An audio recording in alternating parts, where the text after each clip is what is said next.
ওষুধ আনলে আরেকবার খাবার জোগাড় করতে পারি না, খাবার আনলে ওষুধ আনতে পারি না। আমি কিভাবে চলবো না? মানে আপনারা দেশবাসী সকলেই আমার পাশে দাঁড়ান। মশার কামড় থেকে ফাইলেরিয়া নামক এক মারাত্মক রোগে আক্রান্ত হয়েছেন চা দোকানি শাখারুল। প্রথম দিকে তেমন কোনো প্রভাব না পড়লেও বয়স বাড়ার সঙ্গে সঙ্গে ধীরে ধীরে মোটা হতে থাকে তার পা। এখন শাখারুলের সেই পা দানবাকৃতির রূপ নিয়েছে। চলাফেরায় অক্ষম হয়ে পড়েছেন তিনি।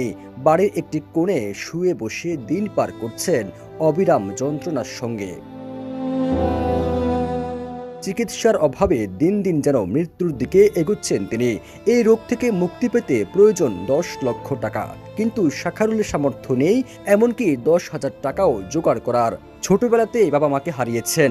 বর্তমানে পরিবারে রয়েছেন স্ত্রী, এক ছেলে ও এক মেয়ে। তাদের নিয়ে সংসার চালানোই এখন দুঃসাধ্য হয়ে পড়েছে। ডাক্তার বলেছে এটা অপারেশন করতে হবে, 10 লক্ষ টাকা লাগবে। 10 লক্ষ টাকা তো আমার 1 টাকাও মিলানির কেমতাও নাই গিয়ে। আপনারা দুটি আমার সাহায্যের হাত বাড়িয়ে দেন, তাহলে আমি এই রোগটা চিকিৎসা করতে পারবো। এই যে 27 টাকা বিক্রি হয়, একবেলা ওষুধ আনলে আরেকবার খাবার জোগাড় করতে পারি না, খাবার আনলে ওষুধ আনতে পারি না। আমি কিভাবে চলবো না? মানে আপনারা দেশবাসী সকলেই আমার পাশে দাঁড়ান। আমার অপারেশন করতে এটা সর্বমোট 10 লাখ টাকা কষ্ট হইব। এই ঈদে জামা জুতো অ্যাক্সেসরিজের ডিসকাউন্ট। দীর্ঘ 7 বছর ধরে ফাইলেরিয়া আক্রান্ত শাখারুল, তবে শেষ 3 বছর ধরে তার পা অস্বাভাবিকভাবে ফুলে গেছে। শাখারুলের স্ত্রী বলেন, আমার স্বামীকে বাঁচাতে হলে দরকার 10 লক্ষ টাকা, কিন্তু আমাদের পক্ষে সে টাকা জোগাড় করা সম্ভব না। অনেক কষ্টে দিন চলে। স্বামীকে সুস্থ করে আবার নিজের ঘরে ফিরিয়ে আনতে চাই, এই স্বপ্নটাই এখন বাঁচিয়ে রেখেছে আমাকে। আমরা 2 বাচ্চা নিয়ে অনেক কষ্টে আছি, অনেক কষ্টে আমাদের দিন যাইতেছে। এক বেলা খাইলে আরেক বেলা খাইতে পারি না। যে আমার স্বামীর এই মশার কামড় থেকে এমন অবস্থা হয়েছে। আপনারা সবাই আমার স্বামীকে সহযোগিতা করুন। আমার স্বামী আগের মতো যেন ভালো হতে পারে, সুস্থ হতে পারে, আমাদেরকে নিয়ে সুখে ভালো থাকতে পারে।